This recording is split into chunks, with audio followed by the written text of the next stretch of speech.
I'm Arul Sajad and my roll number is 052.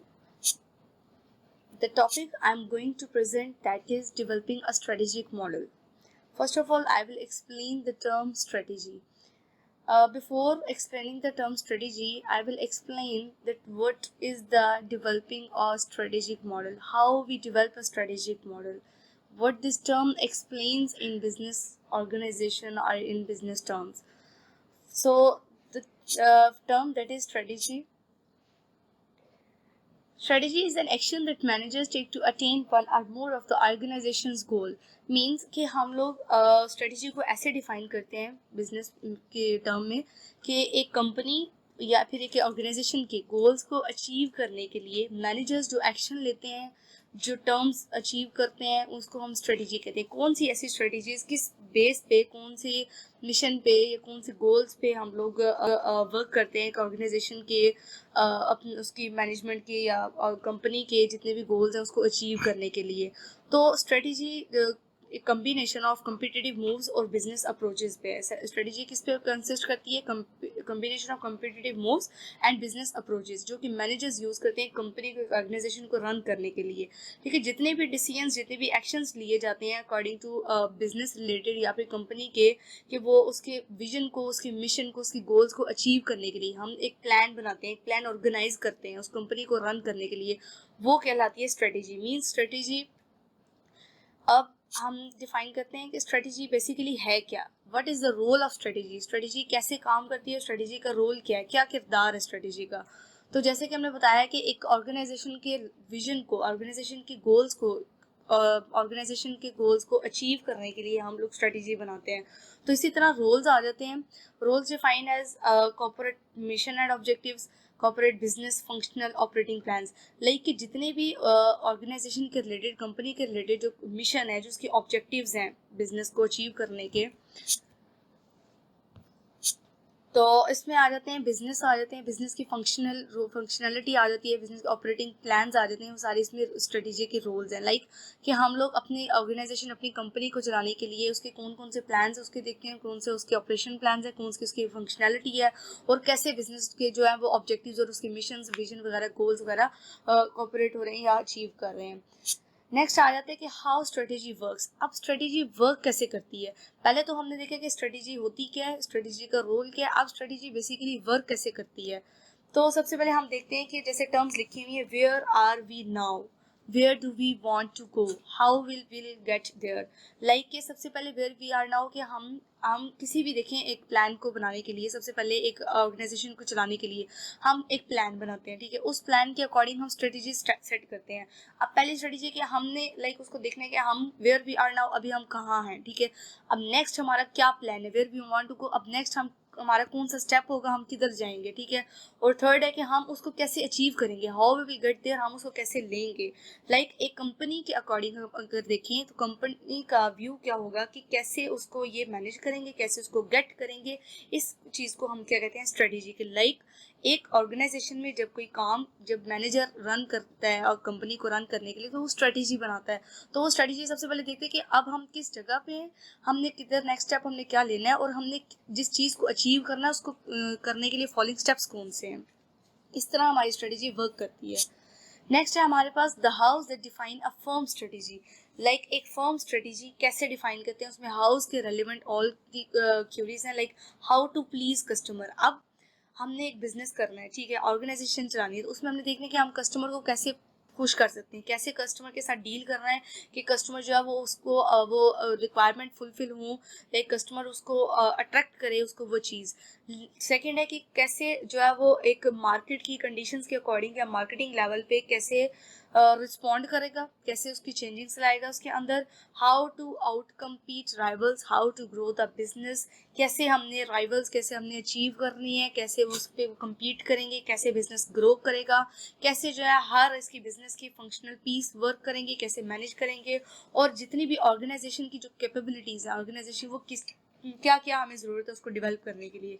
और next है कि हम स्ट्रेटेजिक और उसकी फाइनेंशियल ऑब्जेक्टिव कैसे अचीव करेंगे.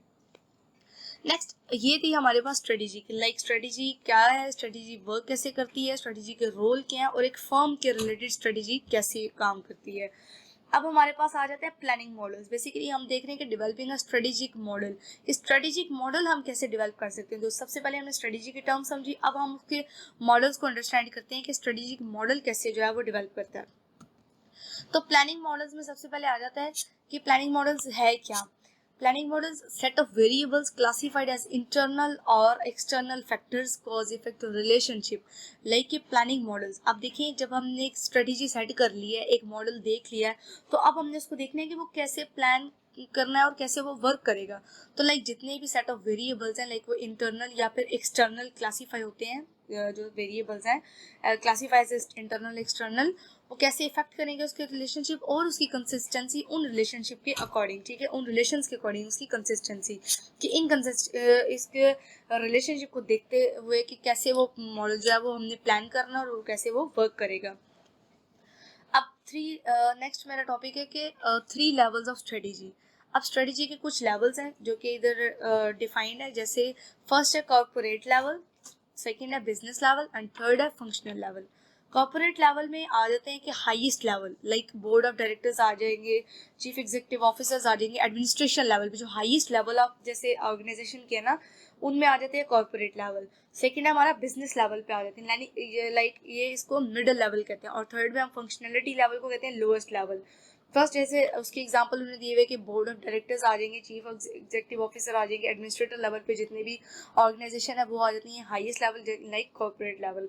और सेकेंड है बिजनेस लेवल, बिजनेस और कॉर्पोरेट मैनेजर्स जो है वो जितने भी स्ट्रेटेजी प्लान करते हैं, जितने भी ऑर्गेनाइजेशन को, एक कंपनी को रन करने के लिए, उसको इफेक्टिव बनाने के लिए जो स्ट्रेटेजी प्लान करते हैं, वो बिजनेस लेवल पे आ जाती है। और थर्ड है हमारे फंक्शनल लेवल के, फंक्शनल लेवल पे कैसे जो है वो एक जियोग्राफिक लेवल और एक प्रोडक्ट लेवल पे, लाइक एक ऑर्गेनाइजेशन में उसके प्रोडक्ट को चलाने के लिए, उसके बिजनेस को रन करने के लिए जो मैनेजर्स प्लान करते हैं फंक्शनल लेवल, लाइक ये लोएस्ट लेवल है। उसके बाद हमारे पास स्ट्रेटेजिक मैनेजमेंट प्रोसेस आ जाता है। इसमें बेसिकली वही डिफाइन हुआ है कि कैसे बिजनेस जो है वो वेरी करता है, एक फॉर्मुलेशन उसकी प्रोसेसेस में, ठीक है, कौन कौन से कंपोनेंट है मॉडल के जिसको हम लोग एनालाइज करते हैं कि अपनी स्ट्रेटेजी बनाने के लिए, ठीक है। और उसके बाद स्ट्रेटेजिक मैनेजमेंट मॉडल बेसिकली एक प्रोसेस है, ठीक है।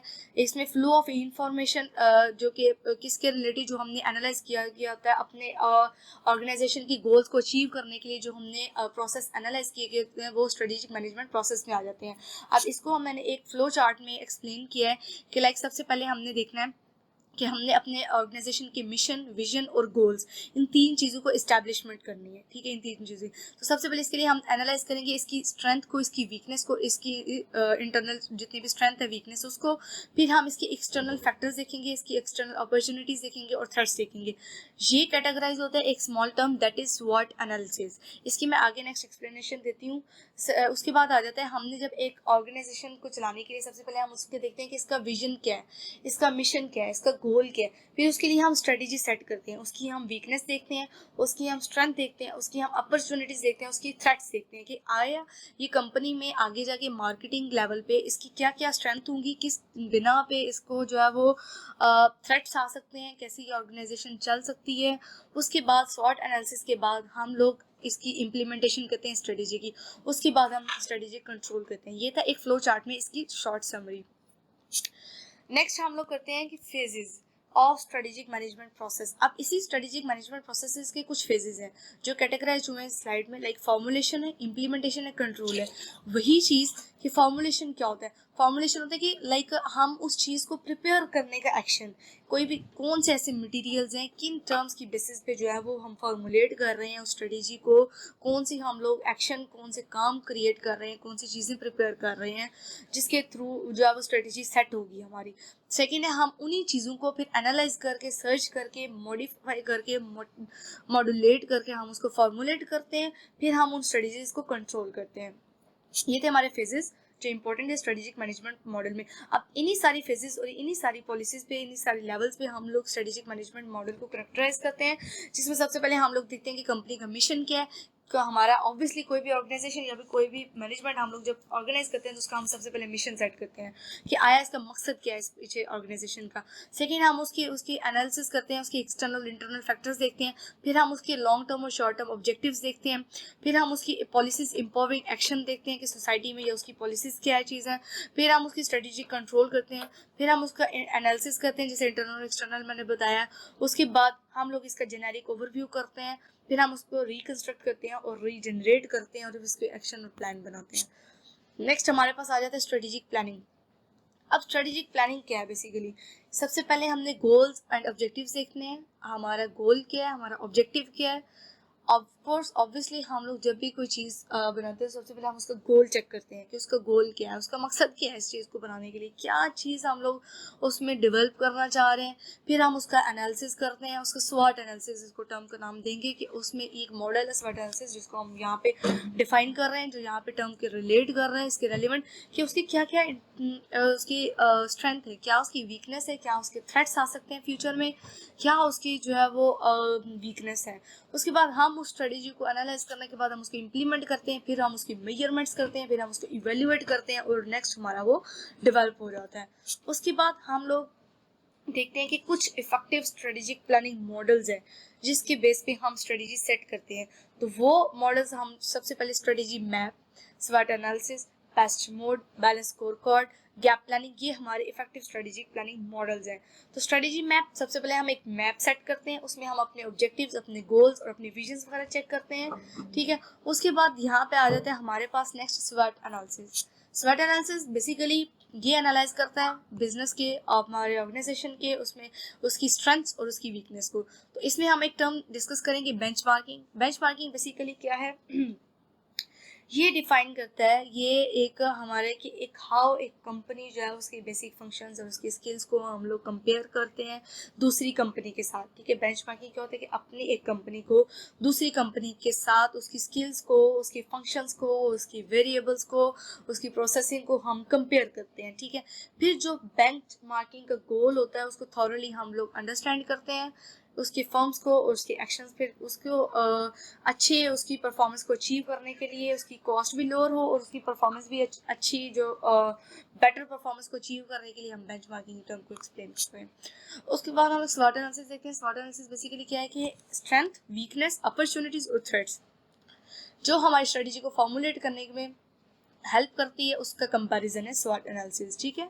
Strength, weakness, opportunities and threat, this is called स्वॉट एनालिसिस। उसके बाद सबसे पहले हम स्वॉट एनालिसिस में दो टर्म्स देखें, कॉर्पोरेट स्ट्रेटेजी और कंसंट्रेशन। अब ये दो रिलेट करें आपस में, लाइक कि कॉर्पोरेट स्ट्रेटेजी क्या है कि बिजनेस का मार्केट लेवल पे और इंडस्ट्री लेवल पे कैसे ऑर्गेनाइजेशन कम्पीट करती है, उसकी रिसोर्सेज को, ठीक है, कैसे उसकी रिसोर्सेज डिस्ट्रीब्यूट होते हैं। सेकेंड है कि कंसंट्रेशन, कैसे स्ट्रेटेजी के जो एक ऑर्गेनाइजेशन के एम्प्लॉय हैं वो कैसे ऑपरेट करते हैं एक सिंगल बिजनेस को चलाने के लिए जो कि एक इंडस्ट्री में कम्पीट करती है, ठीक है। कैसे मैनेजर्स, कैसे उसके एम्प्लॉयज जो है इसके एक सिंगल बिजनेस को चलाने के लिए एक इंडस्ट्री में कम्पीट करने के लिए कैसे उसको वर्क करते हैं। तो कंसंट्रेशन इस चीज़ को डेवलप करती है। नेक्स्ट है हमारा पेस्ट मोड, एक मॉडल है। पेस्ट मोड डिफाइन करता है हमारा, paste mode basically stands for political, economical, social culture और टेक्नोलॉजिकल, ठीक है। पेस्ट मोड हमें हम लोग डिस्कस करते हैं ये चार चीज़ें, लाइक पेस्ट मोड पहले उसकी एब्रीविएशन लिखी हुई है, paste, P for political, E for economic and S for social culture and T for technological. So paste mode एक हमारे पास वो फैक्टर है जो कि इंडस्ट्री या फिर बिजनेस इन्वायरमेंट को डिटर्मिन करते हैं कि कैसे ऑर्गेनाइजेशन की हेल्थ जो है उस पर इफेक्ट करेगी, ठीक है। ये यूज होता है एक स्वॉट एनालिसिस के एक्सटर्नल फैक्टर के कंपैरिजन के साथ, ठीक है। अब हमने पेस्ट एनालिसिस को बेसिकली क्यों यूज़ किए, हम इसके बेनिफिट्स कैसे समराइज करते हैं कि ये कैसे एक बिजनेस के इन्वायरमेंट को, वाइडर बिजनेस के इन्वायरमेंट को कैसे अंडरस्टैंड करता है, ठीक है। कैसे वो उसकी स्ट्रेटेजिक थिंकिंग को डेवलप करता है, कैसे उसकी कॉस्ट की जो है वो उसको स्ट्रेट फॉरवर्ड करता है, कैसे वो ऑर्गेनाइजेशन को हेल्प करता है कि उसकी एक्सप्लॉइट करे, उसकी अपॉर्चुनिटीज़ को आइडेंटिफाई करे, उसको अवॉइड करे, उसकी जो या अवॉइड करे या फिर मिनिमाइज करे उसके जो इफ़ेक्ट हैं, उसकी जो डिफ़िकल्टीज आती हैं, तो पॉलिटिकल फैक्टर में इसमें आ रहा था कि पॉलिटिकल फैक्टर कैसे जो है वो गवर्नमेंट जो है वो इकोनॉमी उसकी रिलेट कर रही है इसके साथ, गवर्नमेंट की पॉलिसी क्या है, पॉलिटिकल स्टेबिलिटी क्या है, जो ओवरसीज मार्केट है, जो फॉरेन ट्रेड पॉलिसी है, लाइक हम और जितने भी पॉलिटिकल फैक्टर्स इसमें आ जाते हैं उसमें जो ऑर्गेनाइजेशन को जितनी भी चीज़ होती है कि जो है वो इसके कैपेबल हो जाए कि करंट और उसकी जो फ्यूचर उसकी लेगिस्लेशन है या उसकी जो हमारे पास नीड्स हैं वो कैसे एडजस्ट करनी है हमने मार्केटिंग पॉलिसी में। उसके बाद हमारे पास आ जाता है इकोनॉमिक फैक्टर कि इकोनॉमिक लेवल पे कैसे हमारा जो है वो बिजनेस लेवल कैसे वर्क करेगा, लाइक बिजनेस लेवल पे इकोनॉमिक फैक्टर कैसे वर्क करेगा। तो इसमें इंक्लूड हमारे पास आ जाते हैं कुछ इकोनॉमिक ग्रोथ आ जाता है, इंटरेस्ट आ जाता है, रेट आ जाता है, एक्सचेंज रेट आ जाता है, इन्फ्लेशन वगैरह के, लाइक हमारे इकोनॉमिक फैक्टर्स कैसे डील करते हैं मैनेजमेंट पे और कैसे उसकी इकोनॉमी में डिमांड है। उसके बाद हमारे पास सोशल फैक्टर्स आ जाते हैं। सोशल फैक्टर्स में हम लोग इसकी बिलीफ और उसकी पॉपुलेशन की जो एटीट्यूड है उनको हम डिस्कस करते हैं कि लाइक पॉपुलेशन ग्रोथ, पॉपुलेशन की distribution, age distribution, health consciousness, career, attitudes, like जितने भी सोशल फैक्टर्स जो है ना वो सारे इसमें सोशल फैक्टर्स में डिस्कस होंगे कि कैसे कस्टमर जो है वो मार्केट लेवल पे इसको डायरेक्ट उसका इफेक्ट होता है कस्टमर्स का या सोशल लेवल पे। उसके बाद टेक्नोलॉजिकल फैक्टर, टेक्नोलॉजिकल फैक्टर हम लोग सच देखते हैं कि मार्केट पे या फिर मैनेजमेंट लेवल पे इसकी कुछ डिस्टिंक्ट वेज हैं, कुछ डिफरेंट वेज हैं कि वो कैसे इस पे काम करता है। कुछ वेज हैं इसके गुड्स और सर्विसेज को प्रोड्यूस करने के, कुछ वेज हैं इसके गुड्स और सर्विसेज को डिस्ट्रीब्यूट कैसे करना है, उनको प्रोड्यूस कैसे करना है और उनको मार्केटिंग लेवल पे जो टारगेट है हमारा मार्केटिंग लेवल पे उस पर कैसे उसको कम्युनिकेट करना है। ठीक है, ये था हमारा पेस्ट मोड। नेक्स्ट मॉडल हमारे पास आ जाता है balance scorecard. Balance scorecard basically ये हमारे पास एक स्ट्रेटेजिक मैनेजमेंट फ्रेमवर्क है, ठीक है, जिसमें हमारे पास क्या क्या आ जाता है, ऑब्जेक्टिव्स है, मेजर्स है, इनिशिएटिव्स है कि हम कैसे ऑब्जेक्टिव में आ जाएगा कि कैसे हाई लेवल ऑर्गेनाइजेशन गोल्स आ जाते हैं इसमें। ठीक है, मेजर्स में आ जाता है कि कौन कौन से हम लोग मेजर्स लेंगे जिसमें हम लोग अपने इसके जो स्ट्रेटेजिकल ऑब्जेक्टिव्स हैं, गोल्स हैं, उसको हम लोग अकम्प्लिश करेंगे, अचीव करेंगे। और फिर थर्ड है कि इनिशिएटिव कि इसमें हम लोग कौन से ऐसे की एक्शंस हैं, कौन से ऐसे की रोल्स हैं, प्रोग्राम्स हैं जो कि हमारे ऑब्जेक्टिव्स को पूरा करने में, उसको अचीव करने में हेल्प करेंगे। वो हमारे पास बैलेंस स्कोर कार्ड में आ रहे थे कि एक हम बैलेंस स्कोर कार्ड कैसे बनाते हैं, उसके इंटरनल प्रोसेसेस देखते हैं, उसके फाइनेंस चेक करते हैं, उसका लर्निंग और ग्रोथ और उसके कस्टमर के अकॉर्डिंग। तो उसके बाद हमारे पास आ जाता है नेक्स्ट मैप आ जाता है, मॉडल आ जाता है गैप प्लानिंग।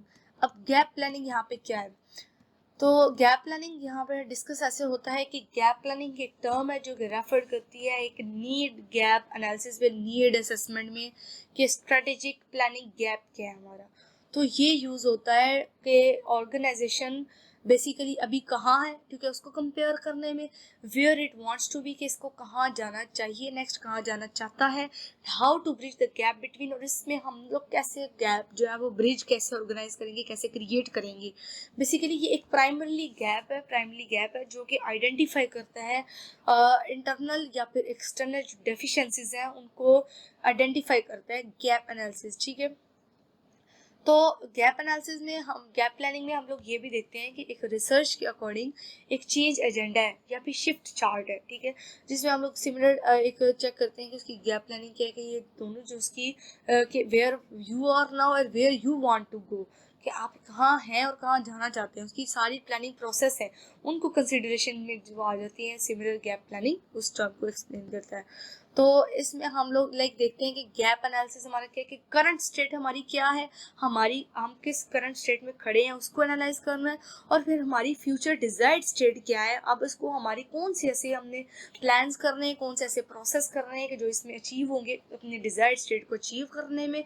उसमें जो हम की स्टेप जो उसमें दरमियान में आ जाता है एक्शन प्लान, उसको हम क्या कहते हैं, ब्रिज गैप, जो कि बिल्ट होता है एज अ गैप एनालिसिस में। ठीक है, उसके बाद ये थे हमारे सारे models strategic effective strategic planning के। Thank you, that's it from my end. मेरा टॉपिक यहाँ ख़त्म होता है। Any question? Thanks for your attention.